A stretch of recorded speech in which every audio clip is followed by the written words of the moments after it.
రేపు సోమవారం రోజున మర్చిపోకుండా బీరువాలో ఇది ఒకటి పెడితే చాలండి. బీరువా నోట్ల కట్టలతో నిండిపోతుంది. అలానే కాకుండా బీరువాలో ఎప్పుడు చూసినా కానీ ధనం అనేది కనిపిస్తుందన్నమాట. మనం ఏంటంటే రేపు సోమవారం రోజున ఈ చిన్న పరిహారం అండి, బీరువా దగ్గర మీరు చేసిన బీరువాలో ఇది ఒక్కటి పెట్టినా చాలు, ఇక మీ జీవితం మారిపోయినట్టే అని చెప్పొచ్చు. మీకంతా కూడా మంచి జరుగుతుందన్నమాట. చాలా అద్భుతమైన ఫలితాలను అయితే మీరు మీ కళ్ళతో చూడగలుగుతారని చెప్పొచ్చు. అంత శక్తివంతమైన పరిహారం కాబట్టి సోమవారం పూట మీరు బీరువా దగ్గర ఈ పరిహారం చేసుకుంటూనే కొన్ని నియమాలు పాటించుకోండి, సరిపోతుంది. ఖచ్చితంగా శివపార్వతుల అనుగ్రహం కలుగుతుంది. లక్ష్మీదేవి అనుగ్రహం కలిగి సకల శుభాలు చేకూరుతాయి. చాలా అద్భుతమైన ఫలితాలు కూడా వస్తాయన్నమాట. ఇది చాలా పవర్ఫుల్ పరిహారం. కొంతమంది ఇళ్లలో డబ్బు ఏంటంటే కనుక బీరువాలో ఎంత పెట్టినా కానీ ఉండదండి, వృధా ఖర్చులు అనమాట. చాలా ఖర్చు అయిపోతూ ఉంటుంది. ఏం చేయాలో అర్థం కాక బాధపడతారు కదా. అయితే అలాంటి వాళ్ళకి ఏంటంటే ఈ పరిహారం చక్కగా సిద్ధిస్తుందని శాస్త్రాల్లో చెప్పబడుతుందన్నమాట. పురాణాల ప్రకారం చాలా మంది కూడా ఈ పరిహారాన్ని ఆచరించేవారు. ఇప్పటికి కూడా కొంతమంది చేస్తారు. కాబట్టి బీరువాలో కొన్ని వస్తువులను పెట్టడం వల్ల, బీరువాలో కొన్ని అంటే ముఖ్యమైన వస్తువులను మనం ఉంచడం వల్ల ధనం రావటమే కానీ పోవటం అనేది జరగదు. డబ్బు కొన్నిసార్లు ఏంటంటే నీళ్ళలాగా ఖర్చు అయిపోతూ ఉంటుంది. ఎంత ధనం అనేది మన దగ్గర ఉన్నా సరే అది ఏదో ఒక రకంగా ఏంటంటే కనుక ఇలా వస్తుంది, అలా వెళుతుంది కదా. కాబట్టి అలా జరగకుండా ఉండాలన్నా సరేనండి, ఈ పనిని అయితే చెయ్యండి. వీడియోని పూర్తిగా చూడండి, నచ్చితే లైక్ చేయండి, కొత్తగా చూస్తున్నట్టయితే సబ్స్క్రైబ్ చేసుకోండి. అయితే రేపు సోమవారం కదా, సోమవారం రోజున ఖచ్చితంగా శివుడిని ఈ విధంగా పూజించిన, ఈ విధంగా ఇంట్లో దీపారాధన చేసిన సకల శుభాలు చేకూరుతాయి. సోమవారం పెట్టే దీపానికి చాలా ప్రత్యేకత ఉంటుంది, చాలా ప్రాధాన్యత ఇవ్వబడుతుందన్నమాట. అందుకే సోమవారం చాలా మంది కూడా అండి దీపారాధన చేయటం, సోమవారం ఏంటంటే ఉపవాసం ఉండటం ఇలాంటివి చేస్తూ ఉంటారు. మీరు ఉపవాసం ఉన్నా లేకపోయినా దీపం అయితే ఈ విధంగా పెట్టుకోండి. సోమవారం పెట్టే దీపం ఏంటంటే కనుక నేరుగా ఆ పరమశివుడికే చేరుతుందని పురాణాలలో చెప్పబడుతుంది. 7 నుంచి మొదలుకొని 9:30 మధ్య ప్రాంతంలో ఎవరైతే ఉదయం పూట దీపం పెడతారో అలాంటి వాళ్ళ యొక్క జీవితం అనేది మారిపోతుంది. అదే ఉదయం పెట్టలేకపోతే సాయంత్రం 6 నుంచి మొదలుకొని 7:45 మధ్య ప్రాంతంలో ఎవరైతే దీపం పెడతారో వాళ్ళకు కూడా మంచి జరుగుతుందన్నమాట. కాబట్టి దీపం పెట్టండి. మన జీవితంలో మనకి ఎన్నో జాతక సమస్యలండి, ఎన్నో ఏంటంటే కనుక ఇబ్బందులు ఉంటూ ఉంటాయి. చాలా వరకు కూడా మనం బాధపడుతూ ఉంటాం, ఇబ్బంది పడుతూ ఉంటాం. కానీ ఎవరికి చెప్పుకోం. జాతక పరిశీలన చేయించుకున్నప్పటికీ కూడా జాతకంలో ఏదో కుజదోషం కావచ్చు, రాహుకేతు ప్రభావాలు కావచ్చు, తీవ్రమైన ఇబ్బందులు కావచ్చు, నష్టాలు కష్టాలు ఇవన్నీ కూడా ఉంటూ ఉంటాయి. వాటి వల్ల కూడా మనం ఏంటంటే చాలా సఫర్ అవుతాం కదా. మరి అలా కాకుండా ఉండాలంటే గనక ఈ దీపం అనేది పెట్టండి. ఏమీ లేదు, ఈజీగా మనం స్నానం చేసి ఇల్లంతా కూడా ఎలాగో క్లీన్ చేసుకుంటాం, స్నానం చేస్తాం, ఉతికిన వస్త్రాలు ధరించి ఆ తర్వాత శివపార్వతుల పటాన్ని క్లీన్ చేసుకొని ఇంకా అనంతరం ఏంటంటే మనం దీపం పెడతాం. దీపం ఎలా పెట్టినా పర్వాలేదు, కానీ అందులో వేసే వస్తువులు ఏంటంటే కనుక చాలా పవర్ని కలిగి ఉంటాయండి. గుర్తుపెట్టుకోండి, ఒక దీపం మానవుడి యొక్క చీకటిని అంటే జీవితంలో ఉండే చీకటిని తీసేసి వెలుగుని తెచ్చిపెట్టడానికి ఉపయోగపడుతుంది. దీపం దారి చూయిస్తే దీపం భగవంతుడి అనుగ్రహం కలిగిస్తుంది. దీపం ఏంటంటే కనుక మన కష్టాన్ని తీరుస్తుంది, మన బాధను తీసేసి మన జాతక సమస్యల్ని చక్కగా ఏంటంటే కనుక చక్కబెడుతుందని చెప్పొచ్చు. కాబట్టి సోమవారం మీరు యాలక్కాయని వేసేసి దీపం పెడితే సరిపోతుంది. ఆ తర్వాత ఏంటంటే ఇప్పుడు చెప్పే విధంగా ఇంకా ఈ యొక్క బీరువా పరిహారం కూడా చేసుకోండి. అయితే అందరి ఇళ్లలో బీరువా ఉంటుంది కదండి. బీరువా అతీత శక్తివంతమైనది కాబట్టి మీరేంటంటే గుర్తుపెట్టుకోండి, బీరువా పరిహారం కూడా చేయండి. సోమవారం రోజున ఏంటంటే ముఖ్యంగా గుర్తుపెట్టుకొని మీరేంటంటే ఇంట్లో పూజ చేసుకుంటారు కదా, మనం చెప్పాం కదా, యాలక్కాయని వేసేసి దీపం పెట్టండి.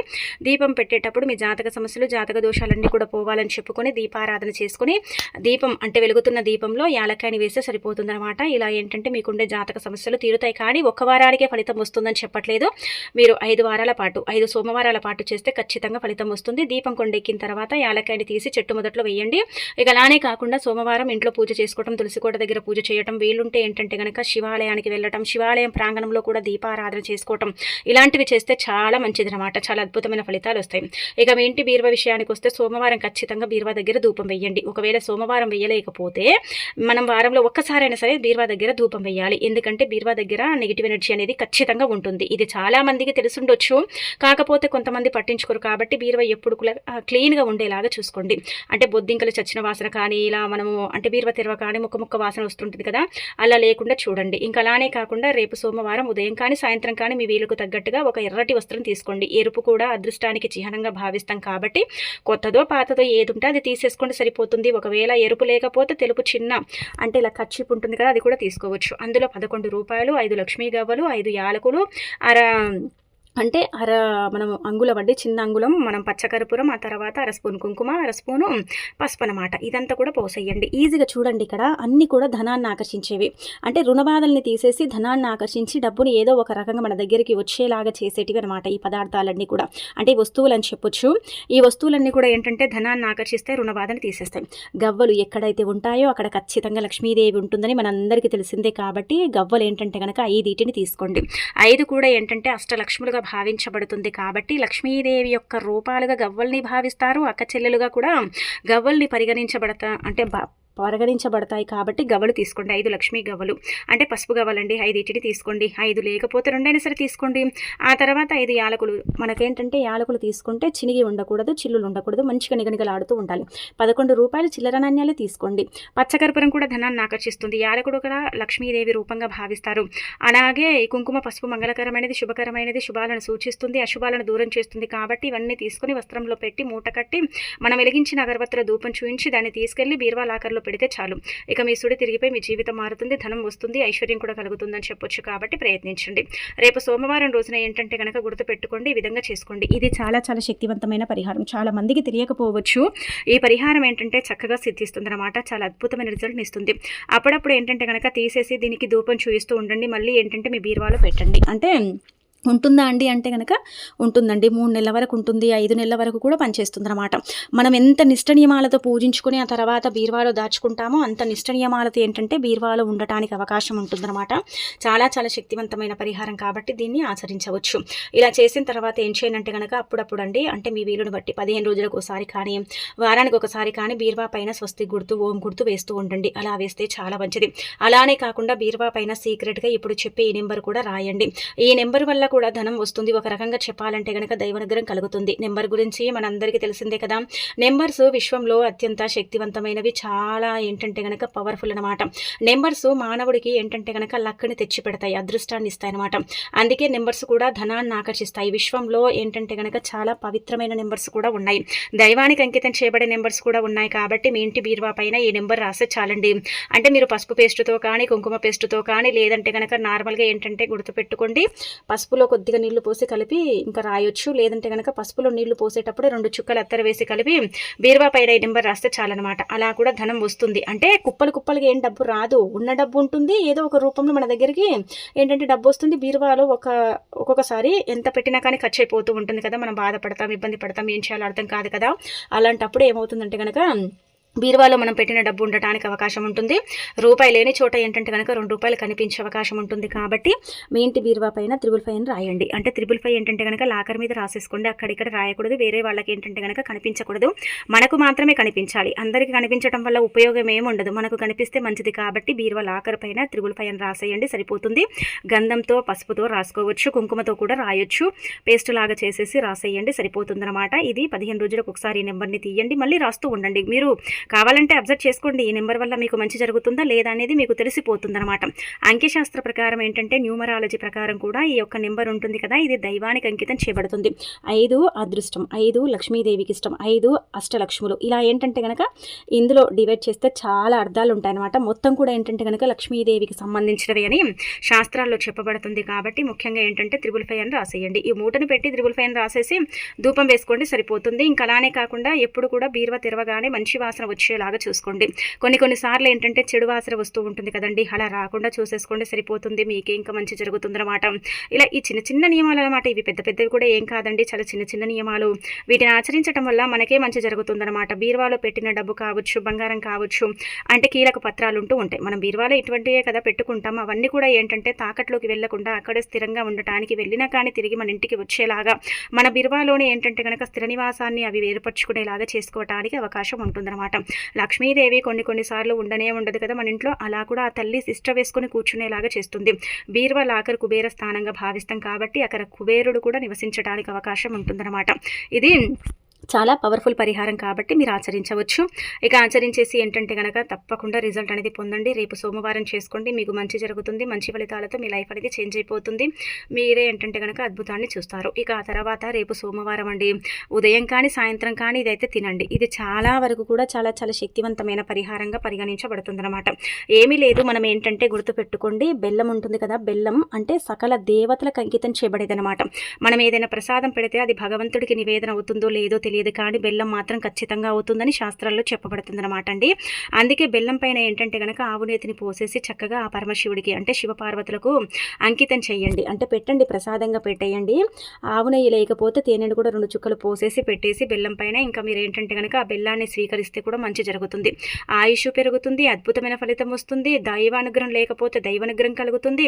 మన జీవితం ఎప్పుడు కూడా దరిద్రంగా ఉంటుంది కదా, అలా దరిద్రం ఏంటంటే కనుక పోవటానికి కూడా అవకాశం ఉంటుందన్నమాట. ఇలా మీకు మంచి ఫలితాలంటే మంచి ఫలితాలు వస్తాయండి. చాలా వరకు కూడా మంచి రిజల్ట్ అయితే మీరు మీ కళ్ళతో చూడగలుగుతారనమాట.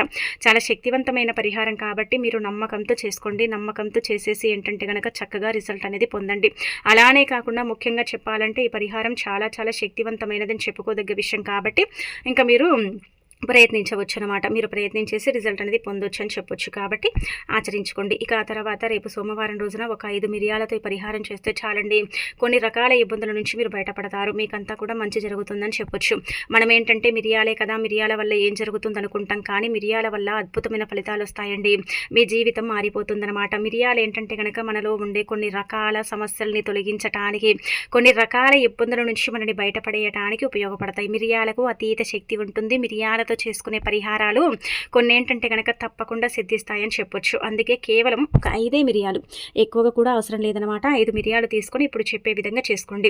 అంటే మన జీవితంలో అండి మనకి ఎప్పుడు కూడా ఏంటంటే కనుక శని బాధలు పట్టి పీడిస్తూ ఉంటాయి. శని బాధలతో పాటు ఏదైనా వ్యాపారం మొదలుపెట్టినా, ఏదైనా పని మన చేతులతో చేసినా, కొన్నిసార్లు ఎలా ఉంటుందంటే కనుక ఏదైనా పని మనం చేయాలనుకుంటాం కదా, ఆ పని చేద్దాం అనుకుంటాం కానీ మనం వెనుకడుగు వేస్తాం. భయంతో ఏంటంటే కనుక వెనుకడుగు వేసేస్తూ ఉంటాం. పనులు అనేవి జరగవు, ఇబ్బందులు వస్తూ ఉంటాయి కదా. అలాంటప్పుడు ఏం చేయాలంటే కనుక 5 మిరియాలు తీసుకొని 5 సార్లు తల చుట్టూతో తిప్పండి. ఏ పని అయితే అనుకుంటారో, ఏ పని అయితే చేయాలనుకుంటున్నారో ఆ పనిని మనసులో తలుచుకొని 5 సార్లు తల చుట్టూతో తిప్పి ఆ యొక్క మిరియాలను ఏంటంటే కనుక మీరు దారిలో పడేయండి. అంటే మీరు వెళ్ళే దారిలో వేసేసి వెనక్కి తిరిగి చూడకుండా వెళ్ళిపోండి. ఈ విధంగా చేయడం వల్ల మీరు అనుకున్న పనులు జరుగుతాయి. అనుకున్నట్టుగా ఏంటంటే కనుక మీ లైఫ్ ఉంటుంది. మీకంతా కూడా మంచి చేకూరటానికి అవకాశం ఉంటుంది. మనం ఏంటంటే మిరియాలే కదా, మిరియాల వల్ల ఏం జరగదు అనుకుంటాం, కానీ మిరియాల వల్ల చాలా జరుగుతాయి. మిరియాల వల్ల ఏంటంటే కనుక మంచి చేకూరుతుంది. అలానే కాకుండా మిరియాల వల్ల ఏంటంటే కనుక మనం అనుకున్న పనులు కూడా జరగటానికైతే అవకాశం అనేది ఉంటుందన్నమాట. కాబట్టి దీన్ని చేయొచ్చు. ఇక తర్వాత శత్రువులు మిత్రులుగా మారాలన్నా సరే ఈ 5 మిరియాల పరిహారమే చేసుకోవాలన్నమాట. శత్రువులు ఉన్నప్పుడు మనకేంటంటే చాలా ఇబ్బంది కలుగుతూ ఉంటుంది, బాధ కలుగుతూ ఉంటుంది, ఏం చేయాలో అర్థం కాదు. శత్రువులు లేకుంటే బాగుండు, శత్రువుల వల్ల మేము చాలా నష్టపోతున్నామని అనుకుంటూ ఉంటారు కదా. అయితే అలాంటి వాళ్ళు ఏం చేయాలంటే కనుక రేపు సోమవారం పూట ఒక 5 మిరియాలు తీసుకొని సాయంత్రం కొంచెం చీకటి పడుతూ ఉంటుంది కదండి, అంటే దగ్గర 7 గంటల సమయం అనుకోండి, ఆ సమయాలలో ఈ పరిహారం చెయ్యండి. ఇక్కడ మీరు ఒక్క సోమవారం చేసేసి గమ్మునైపోండి, ఇంకా మీకు ఫలితం వస్తుందని కాదు. ఈ పరిహారం ఏంటంటే కనుక చేసుకుంటే 3 లేదా 2 లేదా 5 వారాల పాటు చేయాలి. సోమవారం కంటిన్యూగా చేయాలని రూల్ ఏమీ లేదు, మీకు ఎప్పుడు చేయాలనిపిస్తే అప్పుడు చేయొచ్చు. కానీ శత్రువులు ఏంటంటే కనుక తగ్గుతారు, శత్రువులు మిత్రులుగా మారుతారు. శత్రుత్వం అనేది ఏంటంటే కనుక తగ్గిపోవడానికి అవకాశం ఉంటుంది.